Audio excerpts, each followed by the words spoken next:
Welcome back to another retrieval practice statement.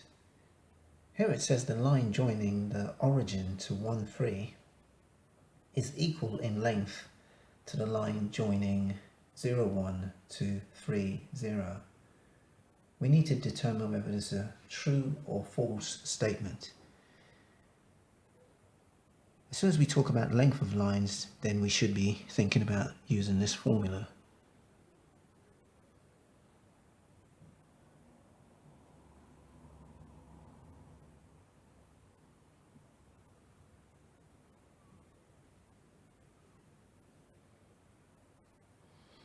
And we need to take the square root of all this.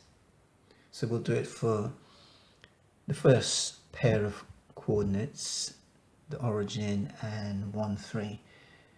And that should give us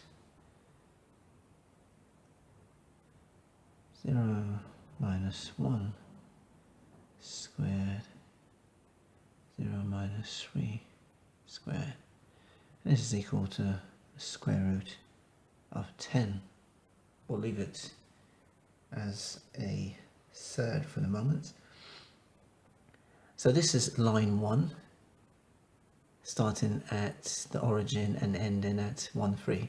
So we'll do it for the second line. The length is x1 minus x2 squared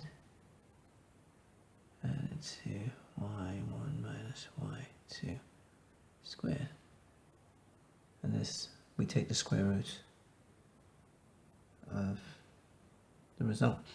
So here we have 0 minus 3 squared add 1 minus 0 squared. And this is equal to the root of 10. So this is a true statement. If you'd guessed it correctly as true, then you're lucky. But it's always good to have a way of checking things. Here's our next question. We need to determine whether this is a true or false statement. The line 2x minus y at 5 equal to 0 has intercepts 5 and 2 on the y-axis and x-axis respectively. Well, this is not in standard form, so let's go ahead and rearrange it in standard form. So that becomes y is equal to 2x add 5.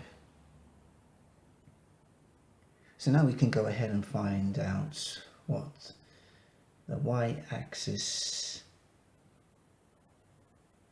intercept is and the x-axis intercept. And these are points on the graph where it cuts, in this case, the y-axis, and in this case, it cuts the x-axis. So we'll find for the y-axis, we have when x is set to 0, then y, it implies that y is equal to 5. So we know the intercept on the y-axis is 5. When you set y is equal to 0, that implies that 2x is equal to minus 5. So x is equal to minus 5 over 2. And so we have the intercept on the x-axis being minus 5 over 2.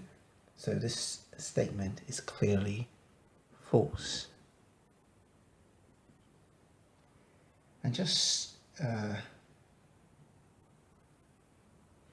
in case you would like to see what it looks like, I'll do a quick sketch here for you.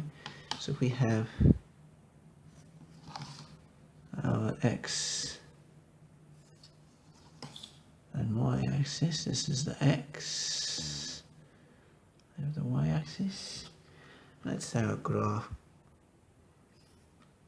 is here. This height here So this is when x is equal to 0. I should have written here, x is equal to 0. Then it implies that y is equal to 5. So here is what we call the y-intercept. So in brackets here I put c, and here minus 5 over 2 is what we call the x-intercept. So this is the x-intercept. That's what it looks like on the graph. Thanks for watching this video. Continue to practice as much as you can. Bye for now.